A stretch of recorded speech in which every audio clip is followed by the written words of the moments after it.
So the next part we're going to explore is Chaturanga, which is lowering halfway or all the way down to the ground. The first variation is with the knees on the ground, and we will lower all the way down to the earth. So as you got it, Alejandro begins to lower himself down. He's going to try to get his hips, chest to land at the exact same time. So one long line of energy. And then go ahead and release tops of the feet down to the ground from here, pressing all 10 toenails down to the ground. Okay. If you'll notice that his thumbs are essentially right by his upper chest. As you come down, you want that to be happening. So for some of us, we might need to be leaning forward to come down. The second variation of coming into Chaturanga is with your knees off the ground. So we're going to get Alejandro to come back onto hands and knees. So just come on right onto hands and knees. That's it. And I'm just going to explain just so he doesn't have to hold the pose while I'm talking to you.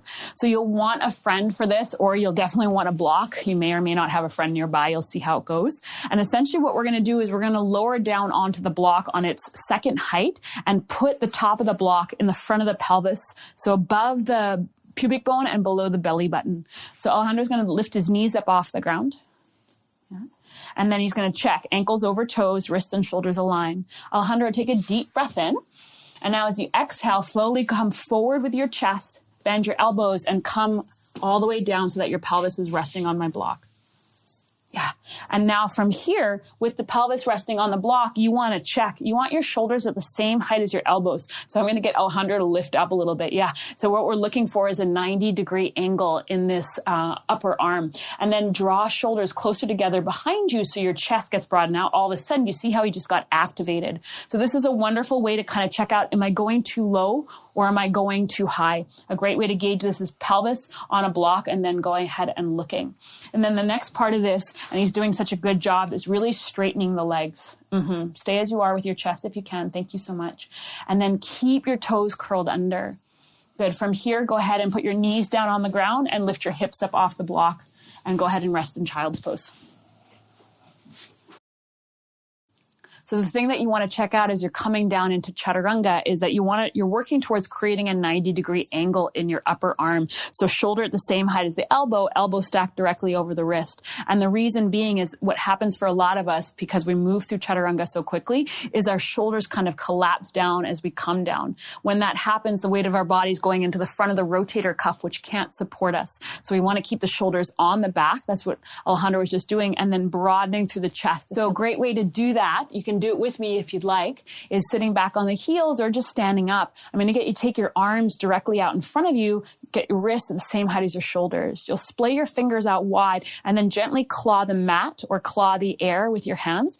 And then draw your shoulders onto your back just gently to lift the chest up and then push your hands forward and you should feel your pecs engage. Then from here, just gently bend your elbows out to the sides without your elbows touching your rib cage and lift through the chest. And you should feel your chest as well as your arms engage. That's a really good sign. That's what we're going for in Chaturanga. So we're going to try it again one more time with Alejandro.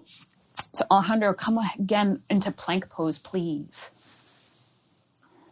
Thank you so much. So he's looking at his hands. He's splaying his fingers out nice and wide. He's got the wrists and the shoulders aligned, ankles directly over toes. And then as he's ready, he's going to go ahead and bend his elbows and come forward and down. And then again, he's going to rest on this block. Yeah.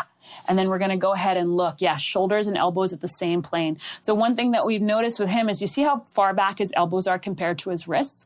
He's going to need to go further forward as he comes down into Chaturanga. So that would be something that you'd also need to gauge for your own body, is if your elbows are further back, then as you come forward, as you come down, you want to go forward and down.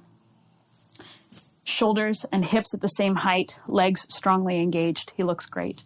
Go ahead and put your knees down on the ground and lift your hips up. Lift your chest up, child's pose. I highly recommend, if you're newer to taking what we call the vinyasa, which is the plank, chaturanga, cobra, upward dog, and downward dog, I really recommend doing it on your knees for the first 3 to 6 months, especially if you're new to push-ups. Doing it on the knees is going to allow you to really work the muscle memory in the upper body, and then go ahead and take the knees up off the ground and come into chaturanga.